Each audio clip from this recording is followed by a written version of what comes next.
Alright YouTube, what is up? I said that I'd come on here later and do an explanation video of pretty much how to do your injectors, or at least get everything pulled down so you can do your injectors on a 2.9 V6 in a Bronco 2 or Ford Ranger. So let's just dive in. Step one, you want to disconnect your negative terminal on your battery. Next step, you are going to come and start disconnecting all your plugs going to your upper plenum. You want to disconnect your idle air control valve, disconnect the plug going into the side of your plenum here, disconnect your throttle position sensor. Don't have to worry about pulling your cables or anything like that out of the mounting plate. Just disconnect your 2 bolts here that hold the whole plate onto the plenum and set it to the side. Pull off the vacuum line here.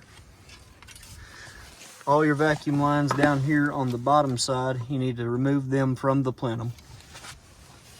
Come over here to this side. While you're here, go ahead and unscrew your cap off of your fuel rail to bleed the pressure off of it. You don't have to worry about disconnecting any of the fuel lines or anything from fuel pressure regulator. You're going to disconnect your vacuum line here and the one going over to your brake booster. Set all that to the side. Next step, you're going to remove your 6 plenum bolts, and if I'm not mistaken, they're 14 millimeter. There's one here, and then one directly back here, and then the same on the other side. Once you remove your plenum, you will then, let me grab my flashlight.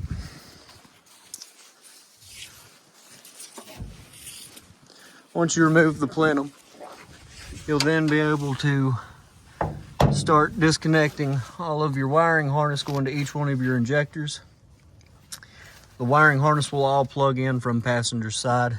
One's going to be on top, and then you'll have to kind of fish and go down here to the bottom under everything and unplug them. I used a flathead screwdriver and was able to pop each one off with no issue. Once you unhook that, you're going to come over here, and where your wiring harness goes in on the driver's side, disconnect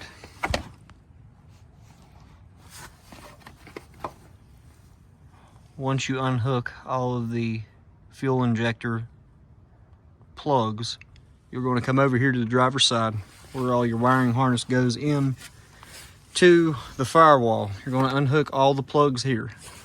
Remove the plug that'll be on your coil. Once you do that, you'll be able to take this whole bundle and bring it back across and lay it on the passenger side.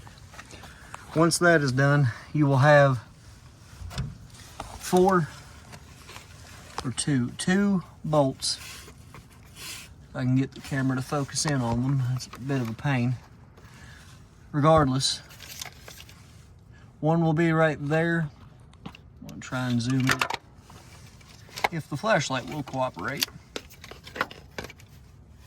One right there, and then one right here. You'll unhook that, you will loosen those and remove them. That will allow your fuel rail to pick up, and with a little bit of persuasion, you can get all 6 injectors off the top of the motor still inside of the fuel rail.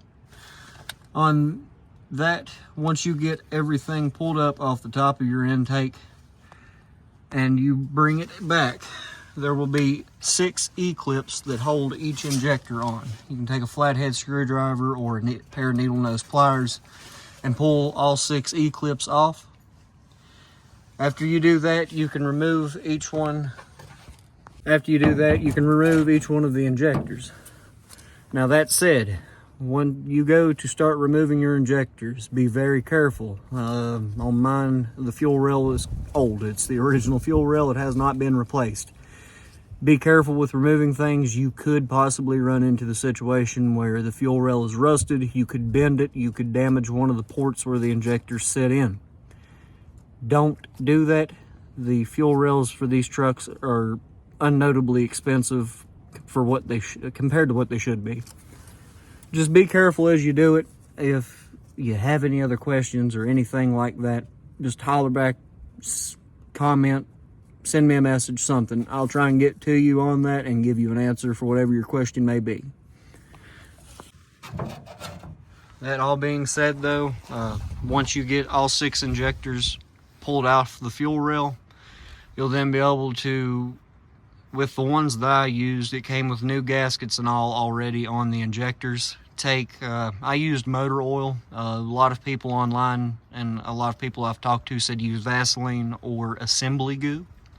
Either or is fine. I would recommend motor oil because if it gets down in the injector or in the fuel rail itself, it'll go through and it'll burn off in the motor and you don't have to worry about clogging up an injector.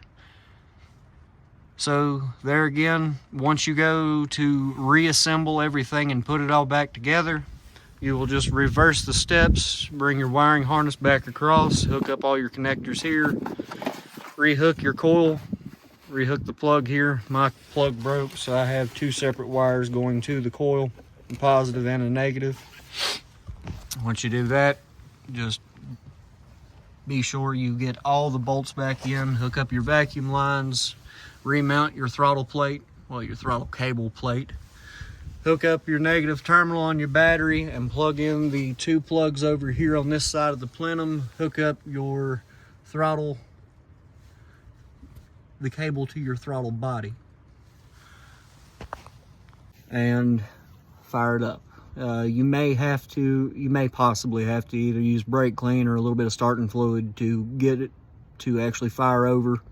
One thing you can do is on the top of your fuel rail here where your purge valve is, you can turn your key on, not start it, but turn it on and cycle the fuel pump a couple times and you can bleed the air off the line that way and you can get it to start easier. I personally just shot a little bit of brake clean down inside of the intake and it fired right up and took off. Let it run for about 10 to 15 minutes, let it get good and warm, or at least up to an operating temperature to seat the gaskets and all that on your injectors. Turn it off and you should be good to go. Again, got any questions, comment below, let me know, and any way I can help, I will. Y'all have a good night.